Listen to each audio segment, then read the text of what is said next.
এর মধ্যে দুর্গাপুর থেকে যে খবর উঠে আসছে, ব্রেকিং নিউজ, সেখানে দেখা যাচ্ছে বিএলও নিয়োগে দুর্নীতির অভিযোগ উঠে আসছে। কোথায় না দুর্গাপুরে বিএলও নিয়োগে দুর্নীতির অভিযোগ উঠে আসছে। বলা হচ্ছে যে ঠিকা কর্মীদের বুথ লেভেল অফিসার বা বিএলও হিসেবে নাকি নিয়োগ করা হচ্ছে, এই অভিযোগ উঠে আসছে। বিএলও পদে অঙ্গনওয়াড়ি ও পার্শ্ব শিক্ষকদের নিয়োগ, সেরকমই অভিযোগ। দুর্গাপুর পশ্চিমে বিএলও পদে 40 জন অঙ্গনওয়াড়ি কর্মীকে নিয়োগের অভিযোগ। বিএলও পদে 20 জন পার্শ্ব শিক্ষককেও নিয়োগ করা হয়েছে। আমাদের প্রতিনিধি রমেন এই নিয়ে কি প্রতিবেদন তুলে ধরেছেন, দেখুন।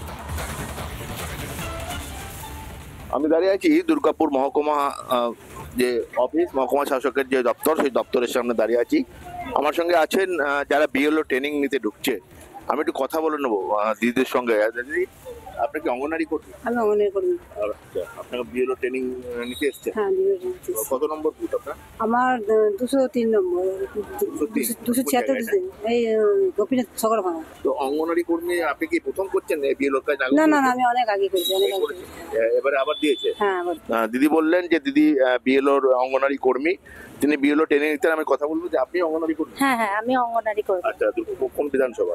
আমি পূর্ব, এই আমাদেরও পূর্ব, ওই আমার পার্ট নাম্বার হচ্ছে 163। মানে এটা কোন জায়গা পড়ছে? এটা গণতন্ত্র পল্লী। নির্বাচন কমিশনের যেটা গাইডলাইন, তাদের যেটা বিরোধীদের যেটা অভিযোগ, নির্বাচন কমিশনের যে গাইডলাইন সেখানে কিন্তু পরিষ্কার করে বলা আছে যে কন্ট্রাকচুয়াল কর্মীদের এই বিএলওর কাজে লাগানো যাবে না। কিন্তু তা সত্ত্বেও সেই নিষেধাজ্ঞাকে উপেক্ষা করে দুর্গাপুর মহকুমা প্রশাসন বিএলও হিসাবে নিয়োগ করেছে অঙ্গনওয়াড়ি কর্মী এবং প্যারা টিচারদের। এই নিয়েই কিন্তু বিতর্ক সূত্রপাত। দুর্গাপুর থেকে রমেন মজুমদারের রিপোর্ট, রিপাবলিক বাংলা।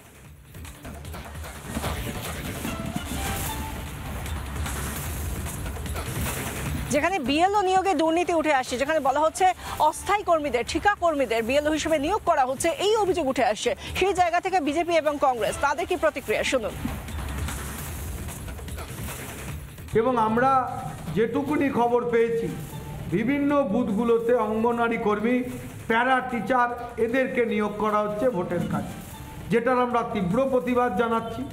কারণ প্যারা টিচার এবং অঙ্গনওয়াড়ি কর্মী যারা আছেন তারা হচ্ছেন সব তৃণমূলের দলরা, শাসক দলের কর্মী, এবং তারা ভোটের কাজে তারা দলীয়ভাবে ইউজ করবেন, সেটাকে আমরা তার প্রতিবাদ জানাচ্ছি। এবং আমরা চাইব অবিলম্বে প্রত্যেকটি বুথে সরকারি কর্মচারীদের নিয়োগ করে এই ভোটের কাজ পরিচালনা করা হবে।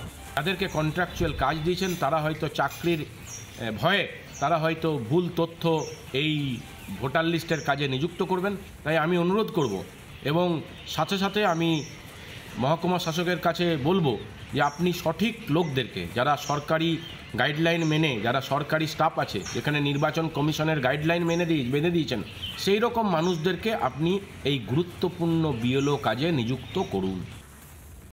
নানা ধরনের কন্টেন্ট দেখার জন্য লাইক করুন, শেয়ার করুন আমাদের ফেসবুক পেজ, সাবস্ক্রাইব করুন আমাদের ইউটিউব চ্যানেল।